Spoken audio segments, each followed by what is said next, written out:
In this video, I'll show you how to use Power BI to connect to a SharePoint list.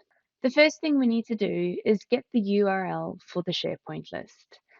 To do that, go to the team that houses the SharePoint list, click onto Files, and then Open in SharePoint.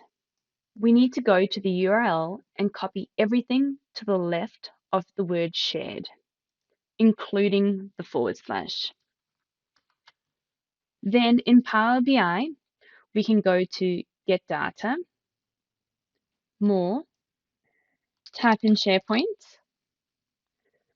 go to SharePoint Online List, and then click on Connect. From there, we paste in the site URL and click on OK. If you have already authenticated, it will show you all of the lists in this SharePoint site.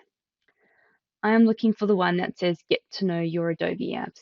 So I'll select on that. Ensure that the preview is correct,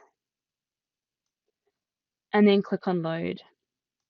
Once loaded, in the Fields pane, you'll see your table name, and if you click onto it, you'll see all of those columns there. If you haven't previously authenticated, you'll be prompted to.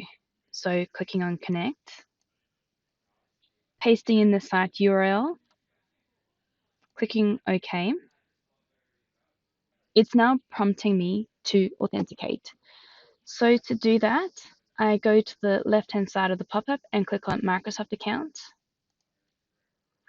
And where it says you are not signed in, click on Sign In. Select your school's email address or enter it and your password if prompted.